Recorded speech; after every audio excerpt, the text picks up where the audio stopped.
CMR കേസിലെ ഇപ്പോൾ കൂടുതൽ വിവരങ്ങൾ പുറത്തു വന്നിരിക്കുകയാണ്. ഇപ്പം 85 ലക്ഷം രൂപ പുറത്തേക്ക് കടത്തി, പിന്നെ അതുപോലെ തന്നെ മറ്റ് ഹവാല ഇടപാട് സംശയിക്കുന്നു, ഫോണിന്റെ വേറൊരാളുടെ പേരെടുത്ത ഫോൺ ഉപയോഗിച്ചു എന്നൊക്കെയുള്ള കാര്യങ്ങൾ ID ഔദ്യോഗിക പത്രക്കുറിപ്പായിട്ട് തന്നെ പുറത്തുവിട്ടിരിക്കുന്നത്. ഇതെന്താണ് CPIയുടെ പ്രതികരണം? ഇതൊന്നും ഞങ്ങളുടെ കാര്യമല്ലല്ലോ, ഇതിലൊന്നും CPI കക്ഷിയേ അല്ല.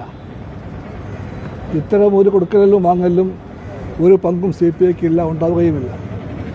അതുകൊണ്ട് അതേപ്പറ്റി CPIക്ക് ഒന്നും പറയാനുമില്ല.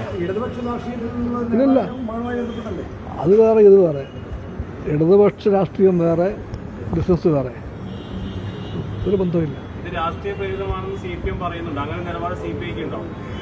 രാഷ്ട്രീയം വേറെ, ബിസിനസ് വേറെ.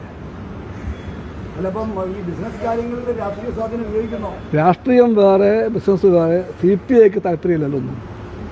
ഒളിച്ചു വെച്ച് തുടങ്ങിയ ഒരു സ്ഥാപനമല്ല, പരസ്യപ്പെടുത്തിയാണ് നോമിനേഷനിൽ എഴുതിയ സ്ഥാപനമാണ്. ഗവൺമെൻറ് മാറി പുതിയ ഗവൺമെൻറ് വന്ന ഉടനെ തന്നെ റെയ്ഡുകൾ നടന്നു. കോഴിക്കോട് റെയ്ഡ് നടന്നു. റെയ്ഡിൽ ഒന്നും തന്നെ നിയമവിരുദ്ധമായ ഒരു കാര്യം തന്നെ കിട്ടിയില്ല. തിരുവനന്തപുരത്തും കിട്ടിയില്ല, കോഴിക്കോടും കിട്ടിയില്ല. ഒരു നിയമവിരുദ്ധമായ ഒരു സംഗതി ഒന്നും കിട്ടിയിട്ടില്ല. അതെന്തെങ്കിലും കിട്ടിയിരുന്നെങ്കിലുള്ളൊരു സ്ഥിതി നിങ്ങളൊന്ന് ആലോചിച്ചു.